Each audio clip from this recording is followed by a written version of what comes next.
33쪽입니다. 나지 개념입니다.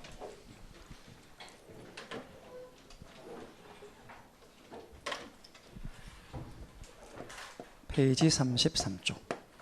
나지 건부지입니다. 먼저는 나지하고 건부지하고 이 두 개념에 대해서 보겠습니다. 토지가 있는데요.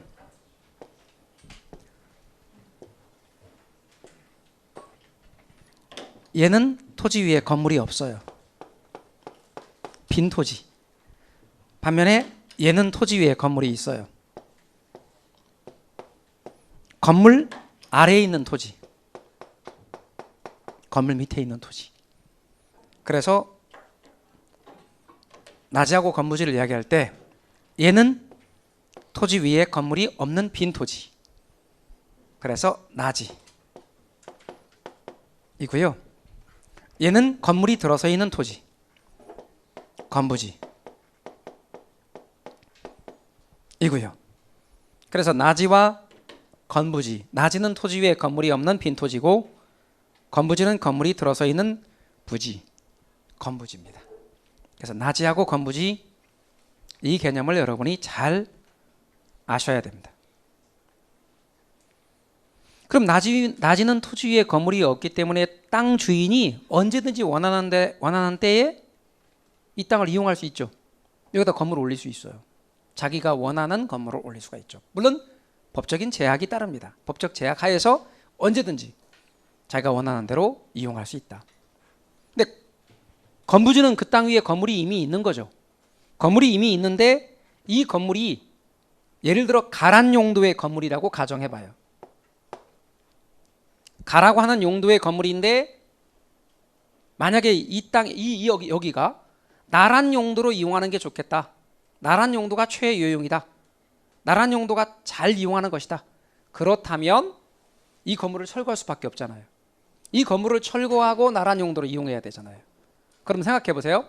자, 얘가 1억이고 얘가 1억이라고 합시다. 그런데 건물 철거비가 1,000만 원 들어간다 합시다. 그럼 얘는 활용하는데 1억만 있으면 사서 활용할 수 있는데 얘는 1억 1,000이 들어가죠. 그러면 사람들은 자연스럽게 이거 안 사고 이거 사죠. 그럼 이걸 사게 되니까 이것은 1억 할지 몰라도 이것은 안 사게 되니까 얘가 9,000이라고 합시다. 얘가 9,000, 얘가 1억. 그럼 토지 가치만 놓고 보면 얘는 1억이고 얘는 9,000이에요. 왜 나지가 더 높이 평가되느냐? 활용도가 높기 때문에. 거래의 번거로움도 없고 언제든지 어떤 용도로든 쉽게 이용할 수 있으므로. 건부지는 다른 용도로 이용하기 위해서는 건물이 토지의 이용을 제약하기 때문에 건부지의 이용이 제약된다. 그럼 나지의 평가액과 건부지의 평가액을 놓고 볼 때 나지의 평가액과 건부지의 평가액을 놓고 볼 때 어느 것의 평가액이 더 높이 평가되느냐? 당연히 나지 평가액이 높이 평가되죠. 바꿔 말하면 나지를 기준으로 할 때 건부지는 더 낮게 평가되는 거죠. 그럼 나지 기준으로 건부지가 더 낮게 평가된다. 이것을 뭐라고 부르냐면 건부감가라고 해요. 건부감가. 이것이 원칙입니다. 건부감가가 원칙이다. 또 하나, 나지와 건부지 중에서 건부지가 높이 평가된다. 이거는 건부 증가. 이렇게 돼요. 건부지가 높이 평가된다. 건부 증가. 이건 예외예요. 예외. 그러므로 여러분께서 유념할 것은 나지와 건부지를 이야기할 때 나지 기준으로 말할 때 건부지가 낮게 평가된다. 그러면 내가 아까 낮게 평가되는 걸 이 앞 시간에 증가라고 그랬어요? 감가라고 그랬어요? 감가. 그런데 건부지가 높이 평가되는 건 증가. 예외예요. 그럼 건부지가 높이 평가되는 경우를 제가 예를 들어 보드릴게요. 여러분, 이 지역이 개발제한구역으로 지정결정이 됐대요. 개발제한구역으로 지정결정됐다. 그린벨트로 묶여버렸다. 그럼 개발할 수 있어요? 없어요? 없죠? 그래서 여기다 건물 못 올려요. 근데 얘는 기득권을 인정해요. 증축이나 개축이 허용돼요. 그럼 이게 더 쓸모가 있는 거예요. 그죠? 또요, 여러분 건폐율이나 용적률 규제가 강화된 거예요. 건폐율, 용적률 이런 말을 아는 분도 계시고요. 그런 말을 들어보긴 했는데 뭔 말인지 모르겠어 하는 분도 많아요. 그만큼 배경 지식이 아직 안 돼 있는 거죠. 근데 건폐율, 용적률은 어디서 배우냐면 부동산 공법 시간에 배우게 됩니다. 그럼 부동산 공법 시간에 건폐율, 용적률, 건축법 부분에서 기초적인 용어로 배우게 돼요. 그럼 배우게 되면 그 내용들이 잘 이해가 되겠죠. 아직 공법이 아직 들어가지 않으니까 제가 부연 설명을 조금 드리도록 해봅니다. 더 정확한 건 공법 시간에 배우실 겁니다. 여러분, 토지가 이렇게 있습니다. 근데 갑의 땅인데 갑이 자기 건물을 이렇게 지었다고 합시다. 근데 바로 그 옆에 을의 땅이 있어. 근데 을도 자기 땅을 비싸게 주고 샀으니까 건물을 이렇게 지었다 합시다. 그래서 갑도 을도 그 건물에 갇혀서 못 나온다 합시다. 어디로 다니고 바람은 어디로 통해요. 그리고 불 났을 때 어디로 피난하고 재난시, 그러니까 재난시 대피 용도로 또는 사람들이 통하는 길로, 바람길로 꼭 일정 크기만큼은 비워두도록 하고 있다 그 말이에요. 근데 일정 크기만큼 비워둬라 하면 비워두나요 어디? 그러니까 법으로 규제를 해요. 그래서 아까 건물 지을 수 있는 땅을 건축법에서 뭐라고 그랬어요? 대지 면적을 분모로 하고 건축 바닥 면적, 이게 대지 면적이에요. 그리고 건축 바닥 면적을 분모로 하는 거예요. 그럼 건축 바닥 면적이 대지 면적의 60%만 해라. 그러면 얘를 100으로 했을 때 그것의 60%만 바닥 면적으로 해서 건물을 지어라. 그럼 대지 면적 분의 건축 바닥 면적, 대지 면적 100, 건축 바닥 면적 60 곱하기 100, 60%예요. 건폐율 60%. 이해 가셨습니까? 그래서 건물을 이렇게 짓는 거예요. 그럼 나머지 40% 부분만큼은 비워두는 거예요. 이렇게 건폐율의 제한으로. 그럼 건폐율 규제가 강화됐다는 말은 60에서 70이 됐다는 얘기예요. 60에서 50이 됐다는 얘기예요. 60에서 50이 됐다는 얘기예요. 더 작게, 더 좁게 지어라. 더 많이 비워둬라 땅을. 그런 뜻이에요. 근데 건물을 올릴 때 1층으로만 짓는 거 아니잖아요. 여기다가 2층 올리고 3층 올릴 수 있잖아요. 맞아요? 그러면 1층 바닥 면적, 2층 바닥 면적, 3층 바닥 면적 있을 수 있죠. 이것들을 합친 걸 연면적이라 그래요. 대지 면적을 분모로 하고 요게 3개 합친 거 연면적을 분자로 한 걸 용적률이라고 해요. 그럼 용적률 규제가 강화된다라는 말은 건물 층수가 높아지는 거예요, 낮아지는 거예요? 낮아지고 건폐율 규제, 용적률 규제를 완화하면 높아지는 거죠. 더 높이 지을 수 있죠. 그럼 건폐율 용적률 규제가 강화되면 강화될수록 건물은 더 좁게 짓고 건물을 낮게 지어야죠. 건폐율이나 용적률 다 같이 수익성과 관련이 있긴 해도 더 수익성과 관련이 있는 건 용적률이죠. 용적률 규제가 완화되면 수익성이 그만큼 좋아지는 거예요. 그런데 건폐율 용적률 규제가 강화됐네? 그 바람에 건물을 짓는데 이거보다 더 좁게 지어야 되고 더 낮게 지어야 되는데 그럼 차라리 이게 더 쓸모가 있잖아요. 그럴 땐 건부 증가, 건부지가 더 높이 평가될 수도 있다. 말뜻 이해가 되셨나요?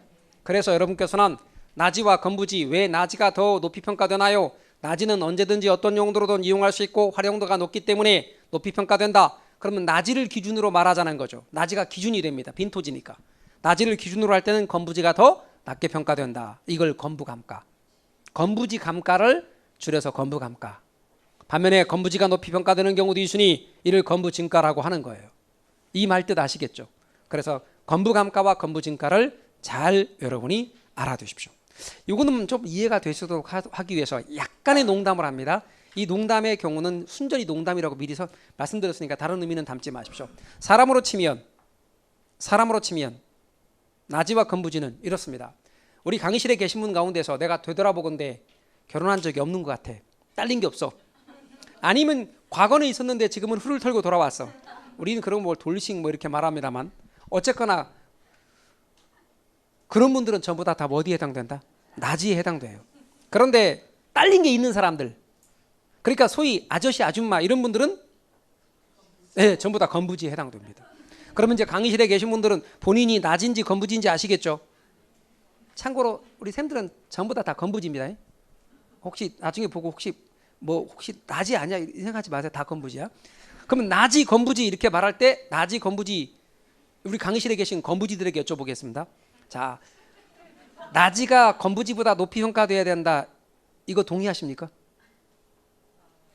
동의해요. 동의하시는 게 나아. 그걸 동의를 왜 안 하시려고 그래요? 아니 낮이가 건부지보다 높이 평가된다. 동의해요 안 해요? 동의해야죠. 왜냐면 낮이는 선택이 자유롭잖아. 만약에 금요일 같은 때 수업 끝나고 친구들 만나서 밤새도록 놀고 집에 안 들어갈 수도 있잖아. 토요일 날 땡치고. 낮이 그럴 수 있죠. 근데 건부지는 친구들 만나서 밤새도록 놀고 집에 안 들어갈 수 있어 없어요? 없다고 좀 그래주세요. 요새는 건부지들이 있다고 그러더라고. 없다고 그렇게 좀 해주세요. 아셨죠? 없어. 그 다음에 낮이는 결혼할 수도 있고 안 할 수도 있잖아. 선택이 자유롭잖아. 건부지는 누구하고 결혼할 수 있어 없어? 없다고 좀 해주세요. 아니 이미 있는데 어떻게 있어? 없지. 그런데 아주 없는 건 아니고 있는 걸 철거하면 되는데 철거비가 많이 나온단 말이야. 그래서 낮이 건부지. 그러니까 이제 배웠으면 늘상 식상하게 서로 이제 강의실 나오면서 서로 이렇게 보면서 얼굴 익히시면서 물을 때 뭐 나이가 어떻게 되나요? 뭐 결혼을 하셨나요? 이렇게 그렇게 물어보지 마시고 그냥 낮이에요, 건부지예요. 아셨죠? 이렇게 물어보란 말이에요. 아셨죠? 그냥 겉으로 보면 낮이성 건부지인 분도 있다고요. 13회 공지라는 말이 있어요. 여러분 공지는 아까 제가 뭐라고 그랬어요? 토지가 있는데 건물을 꽉 메워서 지을 수 없다고 그랬어요. 그죠? 그럼 법으로 이렇게 짓고 이만큼 비워둬야 된다 그랬죠? 비워둔 땅. 건폐율의 제한으로 인해 비워둔 땅을 공지라고 해요. 공지 용어 알아두십시오. 소지는 자연 그대로의 토지, 대지 등으로 개발하기 전 땅을 소지라고 해요. 그리고 선하지는 그 땅 위로 고압선이 지나가요. 그럼 고압선 밑에 있는 땅이에요. 이 선이 고압선이에요.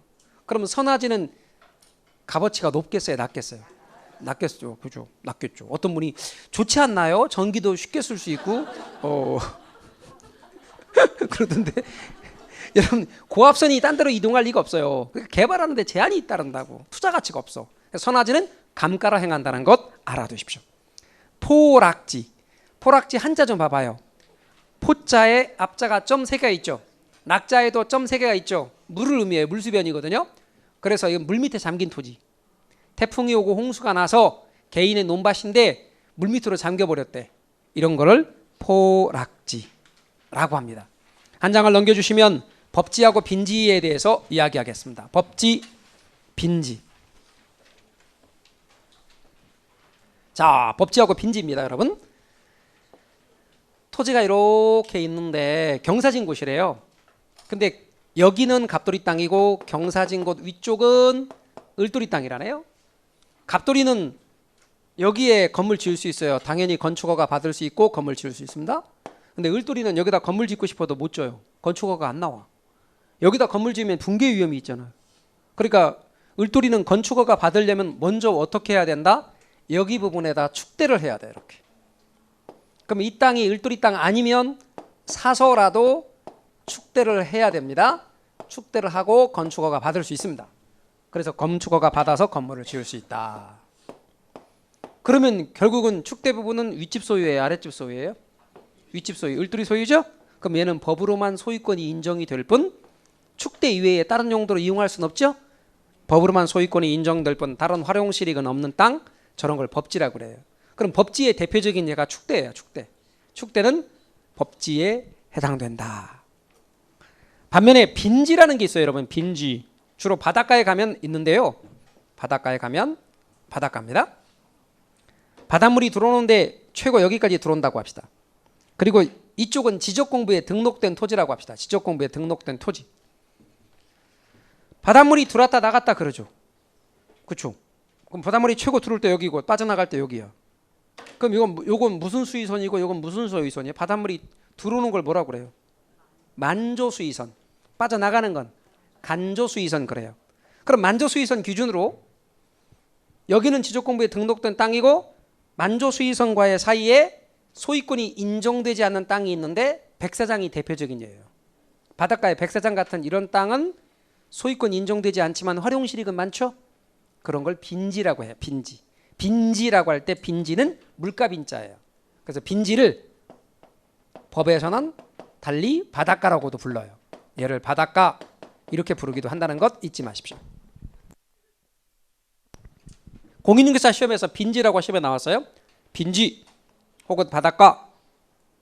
법으로 소유권 인정되나 활용실익은 법으로 소유권 인정되지 않으나 활용실익은 많은 땅. 얘는 법으로 소유권 인정되나 활용실익 없는 땅. 얘는 법으로 소유권 인정되지 않으나 활용실익 많은 땅. 그런 의미에서 개념상 서로 반대라고 하는 거예요. 법지하고 빈지는. 아셨죠? 참고로 나중에 공부하겠지만 이렇게 만조수의선과 간조수의선 사이에 갯벌 같은 것도 나오겠죠. 네, 이런 갯벌 같은 경우를 나중에 간석지라고 해서 더 알아두실 수도 있어요. 그러나 이건 중요하진 않아요. 여하튼 그렇게. 그 다음에 유휴지, 휴한지, 바람직스럽지 못하게 놀리는 땅을 유휴지.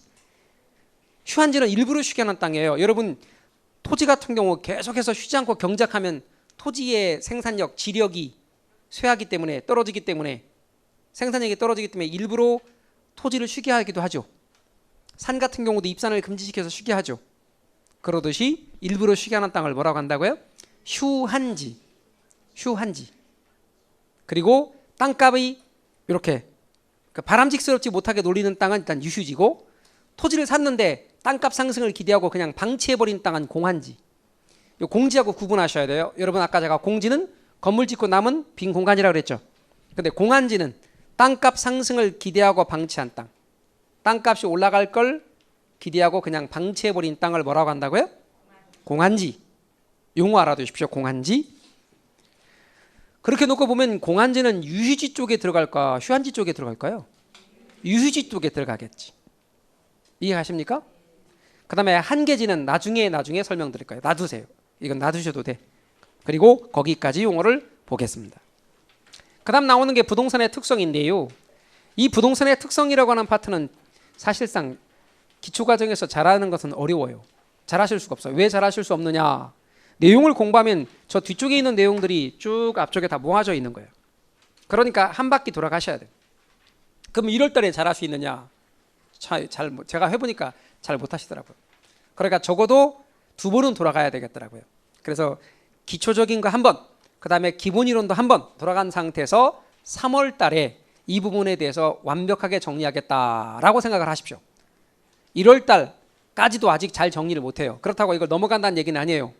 개요는 잡아야 돼요. 자, 지금부터 부동산의 특성, 전체적인 개요를 잡을 거고, 앞으로 강의를 쭉 진행하면서 이 개요가 이 내용이 계속해서 등장하면서 나열이 됩니다. 그러면 1월 달에 한 번 또 정리하고, 또 1월 달에 쭉 1월 달부터 정리해 가면서 3월 달에 보다 완벽해질 겁니다. 갑니다. 부동산의 특성.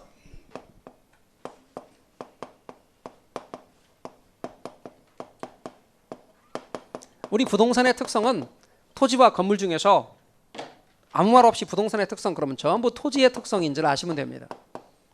우리는 토지의 특성만 얘기합니다. 건물의 특성 할 필요 없습니다. 시험엔 토지의 특성만 출제되고 있습니다. 그 다음에 토지의 특성이라 하면 둘로 구분합니다. 자연적 특성과 인문적 특성입니다.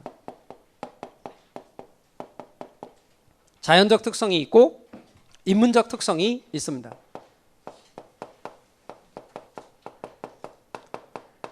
여러분 자연적 특성은 원래부터 토지가 갖고 있는 특성, 시대가 바뀌어도 안 바뀌는 특성, 그것이 자연적 특성이라면, 인문적 특성은 후천적 특성, 사람들이 토지를 겪어보고 경험해 보니까 이렇더라, 경험적으로 알아낸 특성, 시대가 바뀌면 바뀔 수도 있는 특성, 이게 인문적 특성.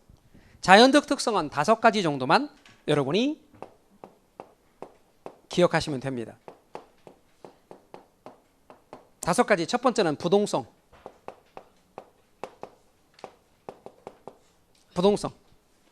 두 번째는 영속성.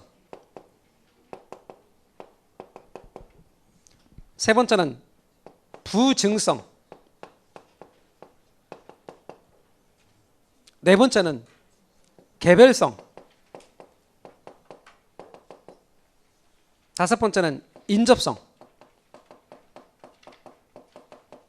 부영부개인 5가지입니다. 부영부개인 5가지. 그럼 첫 번째 부동성이라고 하는 게 뭐냐면, 부동성이란 똑같지가, 그러니까 토지가 있어요. 토지가. 근데 그 토지를 다른 쪽으로 이동시킬 수 있어 없어요? 없죠. 예를 들어서 보세요. 어느 지역은 토지가 땅이 부족해요. 어느 지역은 남는 동네에서 모자란 동네로 보낼 수 있어 없어요? 없어요. 토지는 인위적으로 그 위치를 이동시킬 수 없다. 토지는 인위적으로 그 위치를 이동시킬 수 없다. 부동성, 지리적 위치의 고정성을 가리켜요. 움직일 동사거든요. 움직이지 못한다는 거예요. 그래서 사람이 인위적으로 그 위치를 이동시킬 수 없다. 어떤 분은 그렇게 말하더라고요. 덤프트럭에다 흙 실어갖고 나르면 이동하는 거 아닌가요? 되게 순진한 것 같아. 그래서 토지는 지리적 위치는 이동시킬 수 없다. 부동성입니다. 그래서 여러분 유념할 것은 아파트가 똑같은 회사에서 만든 아파트라도 A 지역의 아파트와 B 지역의 아파트가 있어요. A 지역의 아파트와 B 지역의 아파트가 같은 회사에서 만든 거거든요. 그리고 똑같은 자재를 사용했거든요. 그리고 공법도 똑같아. 구조도 똑같고. 그런데 가격이 달라. 왜? 이 부동성 때문에 시장이 다르기 때문에 그래. 말뜻 이해가 되셨죠? 근데 부동성만 아니면 자유롭게 이동할 수 있죠. 그래서 부동성이란 말 뜻 알아두십시오. 토지는 인위적으로 그 위치를 이동시킬 수 없다. 그래서 시장도 이렇게 지역별로 나눠진다. 지역별로. 그리고 공인중개사의 지역 간 분업이란 것도 할 수 있다. 두 번째, 영속성. 영속성은 사용한다 하더라도 달아 없어지지 않는다. 달아 없어지지 않는다. 수명이 무한하다. 따라서 쟤는 뭐냐면 불변성이라고 하고 소모되지 않는다는 의미에서 비소모성이라 그래요. 소모되지 않는다. 그래서 영속성. 감가상각이라는 개념이 토지에는 적용되지 않는 거예요. 다시 만들 필요가 없어요. 재생산이라는 개념 자체가 존재하지 않는 거예요. 세 번째는 부증성. 부증성이란 토지는 늘릴 수가 없다. 여러분 토지 만들어낼 수 있어 없어요? 없어요. 어떤 분들은 아니 바다를 메워갖고 지도가 바뀌지 않습니까? 그건 부증성의 예외 아닌가요? 이렇게 말씀하시는 분이 계시는데 그렇지 않습니다. 그거는 뭐 어떻게 이해하냐면 이쪽에 있는 토지를 퍼다가 이쪽으로 옮겨놓은 걸로 봐요. 부증성의 예외가 있으려면 토지 만드는 공장에 사람들이 모여서 오늘은 토지 100부대 만들었다. 이래야 돼요. 근데 토지는 만들 수가 없어요. 따라서 부증성은 늘릴 수 없다는 것이에요. 늘릴 수 없기 때문에 존재량이 한정돼 있고 그래서 대한민국 우리는 아름다운 대한민국에서 태어나긴 했는데 불행히도 땅이 좀 좁아요. 그래서 땅이 좀 좁다 보니까 근처에 땅 큰 나라들한테 좀 치여요. 예를 들어 미국과 같은 경우도 우리나라보다 땅이 조금 커요. 미국이. 그러다 보니까 사람도 조금 더 많잖아요. 그죠? 그럼 걔네들이 정해줘. 걔네들이 정해주면서 이렇게 말하는 거예요. 이란하고 우리하고 이제 사이가 안 좋아. 이란이 핵을 갖고 있거든. 그러니까 내가 갖지 말라는데 갖고 있으니까 핵 갖고 있지 마. 그리고 앞으로 교류 안 할 거야. 그러니까 나 교류 안 할 거니까 이란하고 교류하는 놈들은 나 상대 안 할 거야. 자, 내가 상대 안 하니까 니네도 상대하지 마. 이렇게 교통 정리를 해준단 말이야, 미국이. 그러면 우리가 선택할 수 있는 건 알았어 하고 우리는 미국 편 들고 이란하고 교류하지 말아야지. 아 싫어. 난 이란 거에 석유 수입해 올 거야. 그러면 미국이 뭐라 그러면 앞으로 너하고 상대 안 해. 이렇게 하겠다는 거예요. 나라가 큰 나라다 보니까. 자, 그러고 나서 이제 만약에 중국이 너 미국하고 너무 친하게 지냈지 하고 우리한테 또 하면 우린 또 당하는 거야. 나라가 좀 작다 보니까. 근데 그거를 나라를 늘릴 수 있는 방법이 지금은 없단 말이죠. 옛날 같으면 정보를 하면 되잖아요. 그죠? 근데 지금은 사실 정보를 하고 뭐 이렇게 하기는 어려울 거예요. 그죠? 그러니까 땅을 늘릴 수 있는 방법 없어요. 부증성이라고 하는 것 자체는 토지의 경우가 존재량이 한정되어 있단 말이죠. 따라서 이 지구상에 존재하는 토지는 존재량이 한정되어 있다. 부증성. 우리 대한민국 전 국토는 한정되어 있습니다. 그래서 이걸 굳이 제가 대한민국이라고 말하는 까닭은 나중에 이걸 어떻게 갖고 활용할 거냐면 공국곡선을 그려요. 공국곡선을 그리는데 아무리 가격이 올라간다도 늘어날 수 없다. 그래서 공국곡선이 수직기도 해요. 그거 설명하려고 대한민국을 한정해서 보는 거고요. 여기서 말하는 부증성이란 대한민국 토지가 한정되어 있다가 아니라 이 지구상에 존재하는 토지 존재량이 한정되어 있다는 걸 말하고 있는 거예요. 아셨죠? 그런데 제가 부증성과 관련된 이야기는 앞으로 더 이야기할 것들이 많습니다. 그 다음 개별성. 개별성은 똑같은 토지란 존재하지 않는다는 뜻이에요. 그러면 제가 이런 예를 들어볼게요. 자, 땅이 있어요. 땅이 있는데 여기에 여기 이렇게 이만한 요 땅 여기 위치하고 싶어요. 근데 땅 주인이 절대 안 판대. 돈을 얼마나 줘도 안 판대. 조상 대대로 물려준 이 땅 죽어도 안 판대. 그래서 할 수 없이 여기에 입지했다. 이럴 수 있죠. 근데 여기하고 여기가 똑같아요? 달라요? 달라요. 나는 굳이 꼭 코너가 좋아. 그러면 여기에 입지했다. 그런데 여기하고 여기도 다르잖아. 여기는 하나밖에 없잖아. 그래서 개별성은 똑같은 토지란 존재하지 않는다는 뜻이에요. 다 다르다. 이질성, 개별성은 비대체성, 비동질성을 가리키는 말이에요.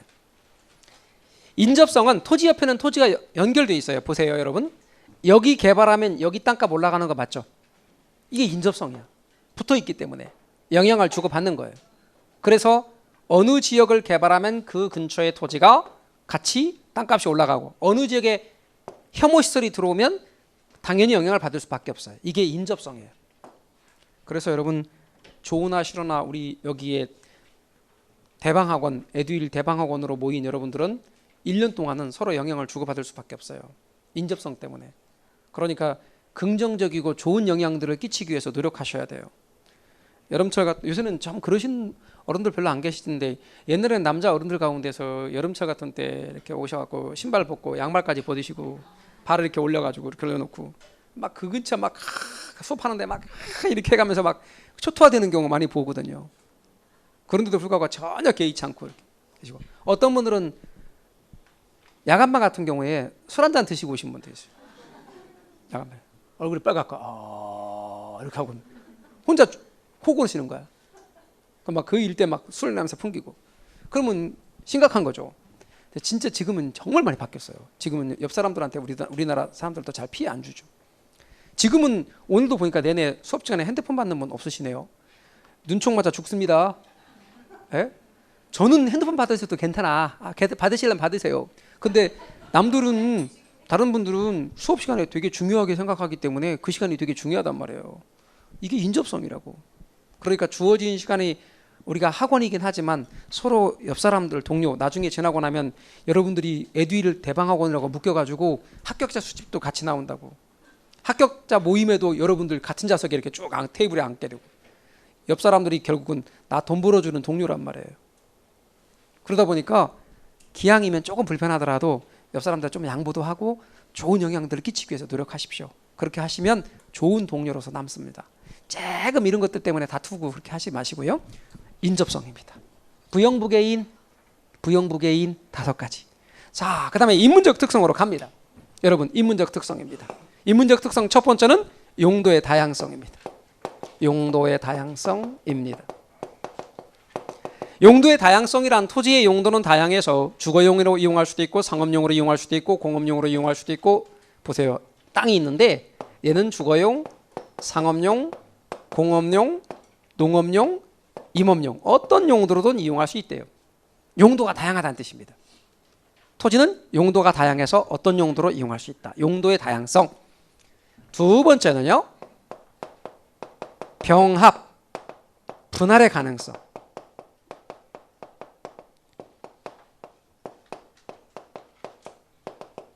병합 분할의 가능성을 이야기할 겁니다. 이런 부분을 공부하시는 분들이 이제 특성들을 이렇게 얘기했더니 이게 딱딱딱 구분이 되는 걸로 착각하시고 오해하시는 분들이 들어 계시는데요. 토지 하나를 보는 각도에 따라서 이렇게 부르는 것뿐입니다. 그러니까 이들끼리 영향을 서로 겹치는 부분도 있습니다. 마찬가지로 하나의 토지이다 보니 서로 영향을 주고받는 부분이 있어요. 생각해 보세요. 제가 용도의 다양성을 이야기했습니다만 자, 여러분 토지의 수명이 10년밖에 안 된대요. 10년밖에 안 된다고 치면 주거용으로 100년간 이용되다가 상업용으로 200년간 이용된다는 의미가 있어요, 없어요?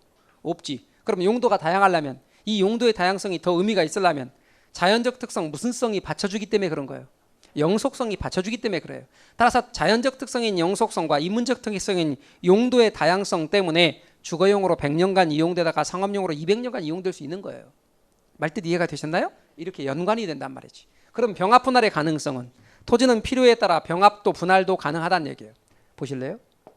어떤 토지 모양이 이렇게 생겼대요. 어떤 모양이에요? 예, 기역자 모양.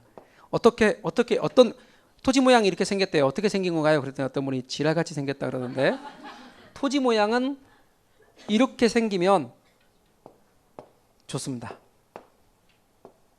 이런 모양일 때 좋습니다. 자, 이런 모양 어떤 모양? 정사각형. 이런 모양 직사각형. 그런 건 산수 시간에 하는 말이고 이런 걸 정방형, 요걸 장방형 그럽니다. 그럼 정방형이나 장방형의 모양으로 생겼을 때 쓸모성, 유용성이 높습니다. 그런데 생긴 게 이렇게 생겼대.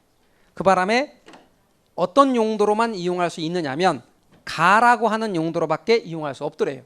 가라는 용도로만. 그리고 값도 1억이래. 1억.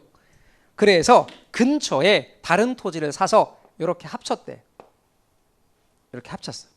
합쳤더니 이용할 수 없었던 용도로 이용할 수 있게 되는 거예요. 토지가 정방형 내지 장방형이 되면 쓸모성이 커지니까 다른 용도로도 이용할 수 있게 되었대요. 용도의 다양성을 지원하게 되는 거예요. 아울러 얘가 1억이고 얘도 1억이거든요. 그럼 산수해봐요. 1억 더하기 1억은 얼마예요? 2억이 돼야 되는데 A 토지는 B 토지에 기여하고 B 토지는 A 토지에 기여하면서 2억 3천이 되더래요. 그걸 기여의 원칙이라고 나중에 배워요. 기여의 원칙. 그래서 이렇게 팀이 이루어지거나 부부가 되거나 친구가 되거나 그런 사람도 서로 기여의 원칙이 있는 사람들끼리 그렇게 돼야 돼요. 그래서 서로 같이 있음으로써 서로 기여하고 그래서 전체 가치가 높아지는 게 중요하죠. 마찬가지로 A 토지와 B 토지는 합쳐지면서 쓸모성이 커지는 거예요. 자, 근데 너무 커졌네? 그래서 그렇게 할 거면 가격도 많이 나가고 그럴 거라면 분할을 해. 딱 나눴어요. 분할했더니 정방형 내지 장방형이 됐대. 그래서 이용할 수 없던 용도로 이용할 수 있게 되었대. 토지는 필요에 따라 병합도 분할도 할 수 있다. 병합 분할의 가능성. 세 번째는 위치의 가변성. 여러분, 위치의 가변성이란 위치가 변한다는 얘기가 아니에요. 내내 아까 위치가 고정된다고 여기서 했잖아요. 그런데 이건 뭐냐? 환경이 바뀌는 거예요. 그럼 어떤 환경이 바뀐다는 뜻이냐? 다음과 같은 환경이 바뀌어요. 사회적, 경제적, 행정적. 그러므로 사경행. 다시 한번요. 사경행. 사회적, 경제적, 행정적 환경이 바뀌는 거예요. 사경행. 사회적, 경제적, 행정적 환경이 바뀌는 거예요. 그럼 첫 번째 사회적 환경이 바뀐다는 말은 무슨 뜻이냐? 사회적 환경이 바뀐다는 말은 이런 뜻이에요. 우리 동네에 학교가 없었어. 그런데 학교가 새로 생겼대. 우리 동네에 공원이 없었는데 공원이 만들어졌대. 있었던 공장이 없어졌대. 환경이 바뀐 거 맞죠? 사회적 환경이 바뀌는 겁니다. 그걸 사회적 위치의 가변성 그러는 거예요. 사회적 위치의 가변성. 여러분, 전철역이 새로 놓였대. 도로가 확장됐대. 우리 동네. 이런 거 뭐예요? 경제적 위치의 가변성 그러는 거예요. 무슨 제도가 시행됐대. 무슨 정책이 시행되었대. 이것은 행정적 환경이 바뀌는 거예요. 그러니 사회적, 경제적, 행정적 환경이 바뀌는 것, 이것을 위치의 가변성이라고 하는 거예요. 말씀드렸다시피 자연적 특성은 선천적이고 원천적이고 불변적인 특성, 시대가 바뀌어도 바뀌지 않는 특성, 그게 자연적 특성입니다. 부영부개인. 인문적 특성은 후천적이고 인위적이고 가변적인 특성, 시대가 바뀌면 바뀔 수도 있는 특성, 시대가 바뀌면 이거 다시 정리해야 될 특성들이죠. 용병위 세 가지 정도만 알고 계시면 좋겠습니다. 그래서 여러분께서는 자연적 특성과 인문적 특성, 지금 공부한 걸 오늘 한 걸 보고 나 다 외워버릴 거야, 그렇게 하지 마시고요. 시간을 두고 차근차근 이해하십시오. 제가 말씀드렸다시피 언제 정도쯤 확실하게 하면 된다? 3월 달쯤에서 확실하게 하면 됩니다. 지금 한 거 잘 반복하시기 바랍니다. 제가 이렇게 메모도 하고 강의 시간에 진행을 하는데 여러분 판서 같은 거 이렇게 꼭 뭐 노트 정리 같은 거 하실 필요 없어요. 기초 과정에서는 어떤 분들은 되게 열심히 하시는 분들 많더라고요. 어제도 그렇고 너무 감사하긴 한데요. 표정들 보면 막 어서 쓰기만 해요. 닥치는 대로 다 써버릴 거야 막 이렇게 하시고 막 그러시는데 그러지 마시고 아까도 말씀드린 것처럼 개론의 경우는 기초 과정에서 원리에다 치중해 주십시오. 어떤 과목만 조금 땡겨라. 민법의 경우는 좀 땡겨라. 이렇게 제가 조언의 말씀을 드렸습니다. 그래서 그거는 12월 달 명심하셔서 좀 해놓으시고 그 대신 제가 1월 달부터는 또 개론에 좀 푸시할 거니까 그때는 거기에 대비해서 기초 과정들을 차근차근 정리를 잘 하셔야 됩니다. 오늘 첫 강좌에서는 제가 총론 부분만 나갑니다. 처음에 경우도 그리고 기초 과정도 시간 꽉 채워서 나갈 거니까 기초 과정 마음을 너무 느슨하게 잡지 마시기 바랍니다. 정규 강좌 그대로 나갈 거예요. 그러니까 기초 과정은 기초 과정대로 차근차근 정리 잘 해놓으십시오. 오늘은 총론까지 다뤘고요. 다음 시간은 그러면 어디부터 나갈 거냐면 부동산 경제론 42쪽 부동산학 강론이라고 되어 있는 부분에서 부동산 경제론 부분을 나갈 겁니다. 이 부동산 경제론 부분의 출제 비중은 5에서 6문제 나오는 거예요. 한 파트에서 조그맣게 적은 분량인데 많이 나옵니다. 그런데 여러분 두고두고 애먹이는 파트입니다. 여러분 첫 부동산학개론 오늘 많이 어렵지 않았죠? 할만했죠? 네, 차근차근 잘 따라가시면 돼요. 근데 경제론 가면 용어가 너무 생소해요 그런 분이 많아요. 그래서 다음 시간은 더 기초적인 베이스 용어 개념 설명 이런 것들에 치중해서 설명하거든요. 근데 그런 걸 안 들으시면 잘 와닿지 않아요. 또 하나는 아주 간단한 산수, 분수 읽는 법 이런 것도 설명을 드리니까 잘 여러분이 들으시고 내용들 정리를 잘 해놓으시면 좋겠습니다. 자, 오늘은 여기까지 정리하겠습니다. 수고하셨습니다. 예.